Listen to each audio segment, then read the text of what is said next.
Hello friends. Hello sir. आज हम लोग हमारी इंग्लिश का सबसे इंपॉर्टेंट चैप्टर पढ़ने जा रहे हैं। इस चैप्टर से ज्यादा इंपॉर्टेंट चैप्टर पूरी इंग्लिश में कोई भी नहीं है।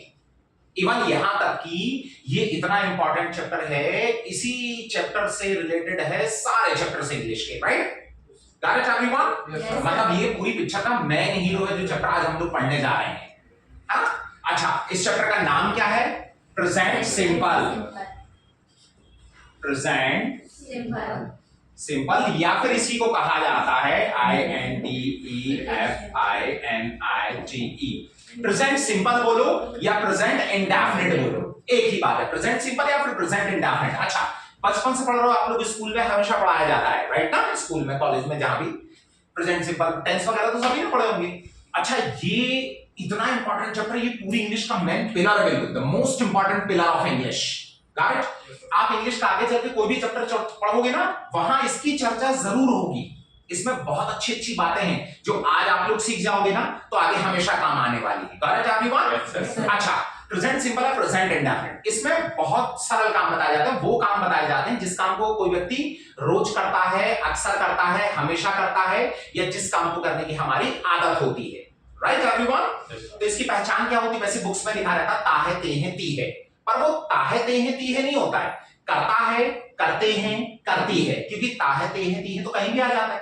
वो तो हमें बी प्रेजेंट में मिल जाता है कि भाई सच कड़वा होता है और राजा हमेशा सही होता है, कौवा काला होता है, उसमें तो होना बताया जाता है, तो उसमें भी आ रहा है। बट ये सेंटेंसेस बी प्रेजेंट के होते हैं। Correct everyone? इसमें क्या होता है? प्रेजेंट सिंपल है, हमें काम करना है, हम किसी काम को करते हैं, तो आइडेंटिफिकेशन क्या होगी? लिखो, करता है, करते हैं, करती है। करता है, करते हैं, करती है। अगर कोई भी व्यक्ति किसी काम को करता है, करते करती, तो वो हम लोग प्रेजेंट सिंपल में बनाएंगे।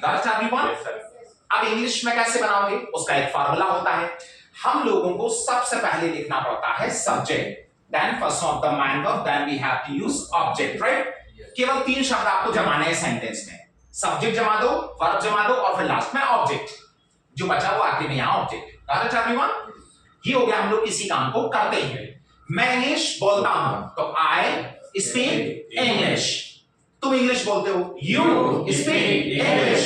हम इंग्लिश बोलते हैं, वी स्पीक इंग्लिश। मैं क्रिकेट खेलता हूं, आई प्ले क्रिकेट। तुम क्रिकेट खेलते हो, you play cricket. Got it everyone? Yes sir. बहुत सिंपल सा है। अच्छा, लेकिन इसमें एक बहुत अच्छी बात है जो हमें हमेशा याद रखनी है, दैट्स वेरी इंपॉर्टेंट ऑल्सो, बहुत इंपॉर्टेंट है। वो ये कि जब भी हम यहां पर सिंगुलर सब्जेक्ट यूज करेंगे, सिंगुलर मतलब ही, शी, इट, या किसी एक व्यक्ति का नाम आ जाए तो वो भी सिंगुलर है। अगर 2 का नाम आ गया तो सिंगुलर नहीं होगा, फिर वो प्लूरल हो जाएगा। करेक्ट? तो जब भी यहां पर सब्जेक्ट सिंगुलर हो, ही हो, शी हो, इट हो, या किसी एक व्यक्ति का नाम हो, तो हमें क्या करना है? जो वर्ब है ना, वर्ब में एस या फिर ईएस लगाना है। करेक्ट? किसमें? वर्ब में। जैसे वर्ब लिखी मान लो गो, तो क्या बोलना पड़ेगा? गोस। राइट? जैसे मान लो वर्ब लिखी हुई है काम, तो क्या बोलना पड़ेगा? कम्स। मतलब वर्ब की हवा निकाल देना, goes, comes, takes, looks, gives, watches. पर ऐसा कब करना है पता है? जब सब्जेक्ट यहां पर सिंगुलर, तो वर्ब में ऐसे ही लगा देना। वो इंग्लिश बोलता है, ही स्पीक्स इंग्लिश। वो यहां आती है, she comes here. Rahul cricket खेलता है, राहुल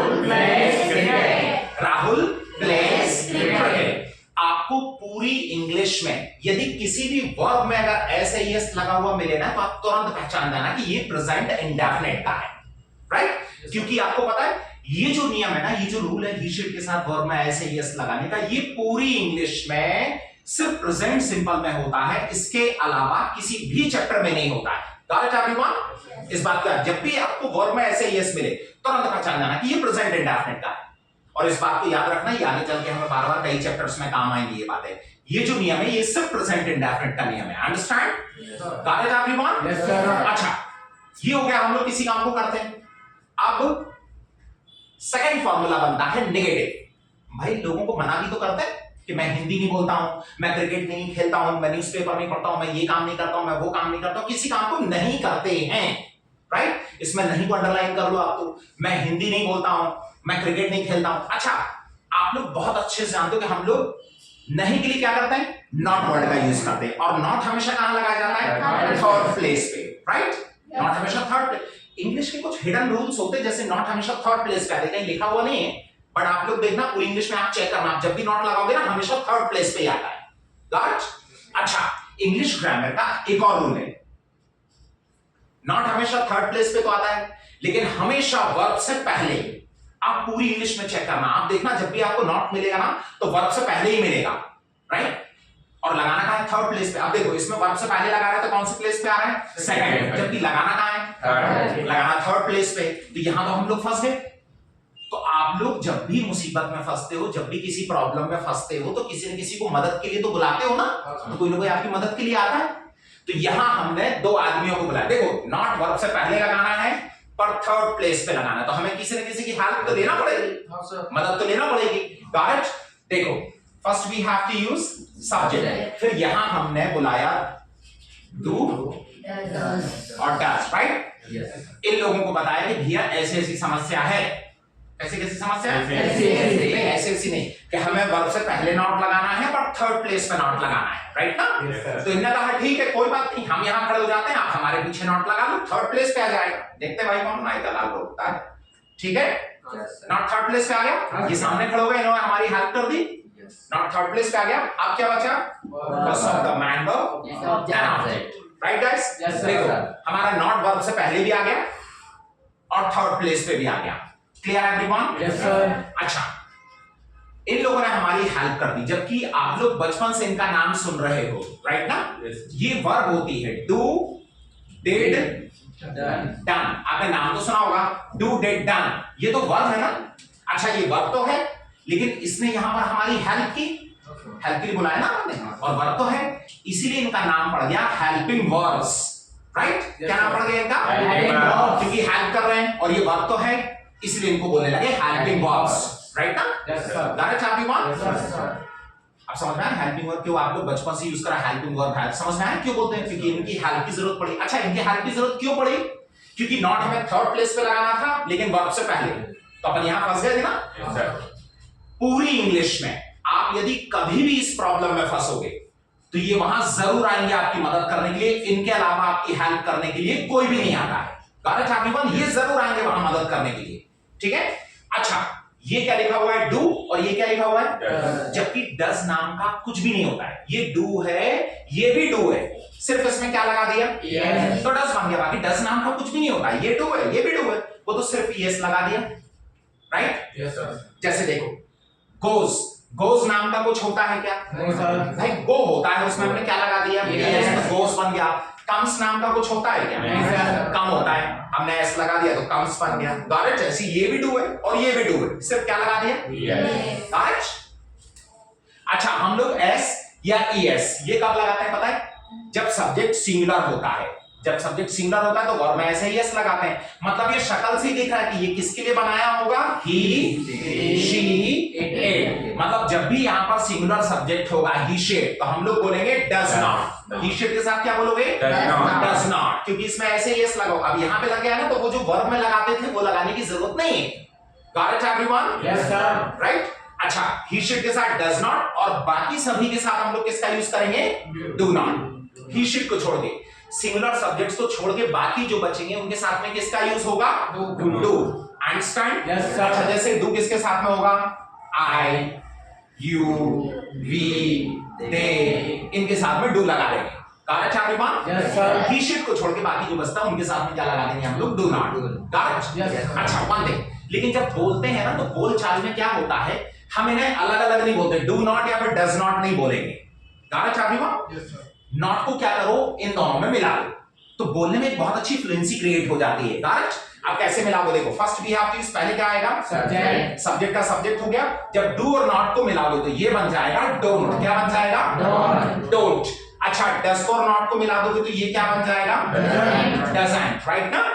तो डोंट और डजंट बोला जाता है, बोल चाल में क्या बोलना है, डोंट और डजंट। अब क्या बचा, first of the main verb, then we have to use object, understand? Yes sir। हम लोग बोलेंगे don't और doesn't, और doesn't हमेशा किसके साथ बोलोगे, he should के साथ में, doesn't, क्योंकि इसमें yes लगा रहता है, does not को मिला के doesn't बना है, तो ही शुड के साथ डजंट और बाकी सभी के साथ में डोंट, राइट? Yes, sir. मैं हिंदी नहीं बोलता हूं, आई डोंट स्पीक हिंदी। मैं क्रिकेट नहीं खेलता हूं, आई डोंट प्ले क्रिकेट। सही में मना करो, आई डोंट प्ले क्रिकेट। मैं न्यूज़पेपर नहीं पढ़ता हूं, I don't read newspaper. Got it? Yes, sir. अच्छा, ही शिट होगा तो डजंट बोलना पड़ेगा। वो इंग्लिश नहीं बोलता है, ही डजंट स्पीक इंग्लिश। वो यहां नहीं आती है, she doesn't come here. He shit होगा तो अपन डजंट बोलेंगे, बाकी सभी के साथ में डोंट बोल देंगे। क्लियर है everyone? Yes, sir. Got it?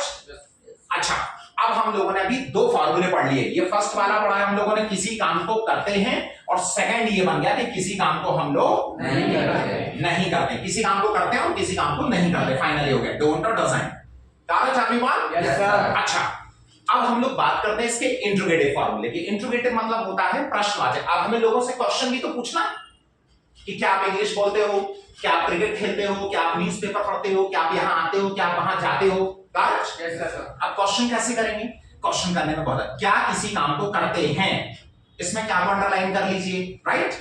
अच्छा, अब जब भी किसी व्यक्ति से क्वेश्चन करना, क्या तुम इंग्लिश बोलते हो, क्या तुम क्रिकेट खेलते हो, क्या तुम न्यूज़पेपर पढ़ते हो, तो अब तो ये लोग हमारी हेल्प करेंगे जिन्हें हमने हेल्प के लिए बुलाया है, राइट? तो हम क्या करेंगे, ये डू और डस को उठा के आगे कर देंगे, सब्जेक्ट को उठा के पीछे करेंगे। सिर्फ सीक्वेंस बदला जाता है, क्रम बदला जाता है, राइट? Yes, sir. हम लोग शुरू से हर चैप्टर में यही कर रहे हैं ना, इसको आगे कर दो, उसको पीछे। क्या चैप्टर में क्या को आगे कर दिया था, सब्जेक्ट को पीछे कर दिया था।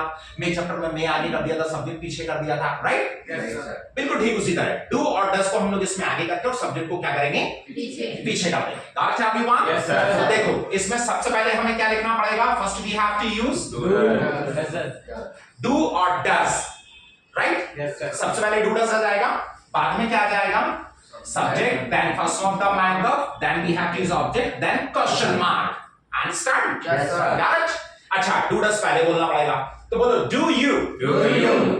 do you, Do you? ऐसी प्रैक्टिस कर लेना। do you, do you, do you, do you, ये तो आते ही बहुत सारे जगह बहुत सारे क्वेश्चंस बनेंगे। क्या आप इंग्लिश बोलते हो? Do you speak English? क्या आप क्रिकेट खेलते हो? Do you play cricket? Got it everyone? Yes, sir. अच्छा, अगर he should होगा तो does बोलना पड़ेगा। क्या वो क्रिकेट खेलता है? Does he play cricket? क्या वो यहाँ आती है? Does she come here? Got it everyone? Yes, sir. अच्छा, आपको एक मैं बहुत इंपॉर्टेंट बात बता रहा हूं। इस चैप्टर में एक बहुत अच्छी चीज सीख लो आप लोग। जब हम लोग क्वेश्चंस करते हैं तो कई बार हम लोग कुछ वर्ड यूज करते हैं, राइट? जैसे व्हाट। व्हाट का मतलब क्या होता है? क्या? क्या? वेयर, कहाँ? व्हेन, कब? व्हाई, क्यों? है ना? Yes. Which? हु, कौन? ऐसे बहुत सारे वर्ड्स होते हैं, इन्हें कहा जाता है क्वेश्चन वर्ड्स। क्या बोलते हैं इनको? Question words. अच्छा, इनका घर का एक और नाम है, इन्हें कहा जाता है WH वर्ड्स। क्या बोलते हैं इनको? WH words. WH वर्ड्स, क्योंकि ये WH से बनते हैं। WH, ये WH फैमिली है। ये कौन सी फैमिली है? WH family. राइट? आपको यदि इनमें से किसी भी शब्द की जरूरत पड़े कभी भी कहीं भी किसी भी चैप्टर में, तो आप एक बात हमेशा याद रखिए कि जो WH वर्ड्स होते हैं ये हमेशा पूरी इंग्लिश में सबसे आगे लगाने पड़ते हैं, राइट ना? जब भी क्वेश्चन करोगे तो ये WH वर्ड हर चैप्टर में जब भी लगाना हो, कहां लगाओगे? सबसे आगे, फर्स्ट में, बिल्कुल। राइट? Yes, sir. तो यहां ऑब्लिक करके WH वर्ड्स, जिस वर्ड की भी आपको जरूरत हो, व्हाट, वेयर, व्हेन, कुछ भी लगाना हो यहां लगा देना, और बाकी फॉर्मूला बिल्कुल एज इट इज वही रहेगा। आप इंग्लिश क्यों बोलते हो? क्यों मतलब व्हाई। तो यहां पर हम लोग व्हाई लगा दे। बोलो why do you speak English? आप क्रिकेट क्यों खेलते हो? Why do you play cricket? Got it everyone? आप क्रिकेट कहां खेलते हो? कहां मतलब वेयर, तो यहां हम लोग वेयर लगा देंगे। Where do you play cricket? तो व्हाट, वेयर, व्हेन, व्हाई, कुछ भी लगाना हो, कोई भी WH वर्ड यूज करना हो तो हमेशा कहां यूज करेंगे? सबसे आगे, at first. Got it everyone? Yes, sir. बाकी फॉर्मूला वही रहेगा। Got it? Yes, sir. अच्छा, ये हो गया इंट्रोगेटिव और क्वेश्चंस करने वाला। अब हम लोग लास्ट फॉर्मूले पे चलते हैं जिसमें क्या भी आएगा और नहीं भी आएगा, राइट? इंट्रोगेटिव प्लस नेगेटिव, जिसमें क्या किसी काम को नहीं करते हैं, इसमें क्या भी आ रहा है और नहीं भी आ रहा है। तो आप दोनों को अंडरलाइन कर दीजिएगा, क्या और नहीं।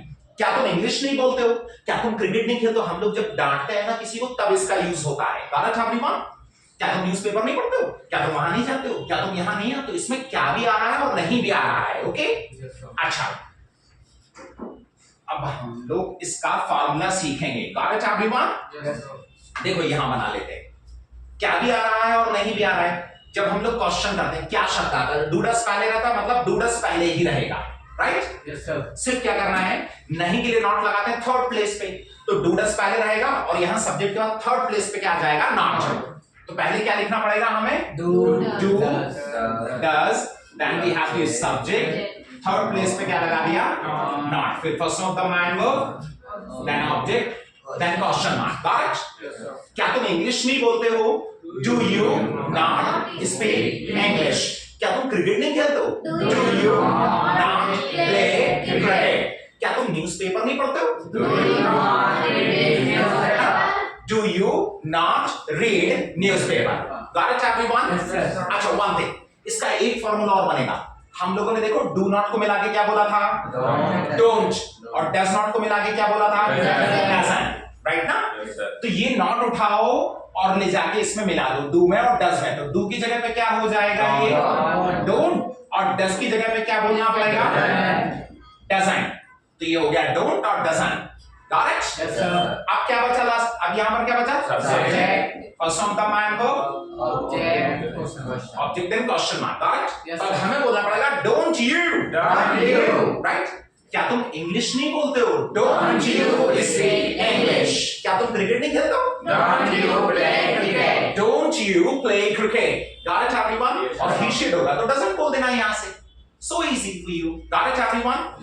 अब इसके आप बहुत सारे एग्जांपल्स बना के आप प्रैक्टिस कर सकते हैं। Understand? Yes, sir. Clear? That's very nice thing for you. That's very important chapter for you. इसमें जो मैंने आपको बातें बताई हैं वो हमेशा याद रखिएगा। That's very useful for you. Okay guys? Yes, sir. But thank you very much.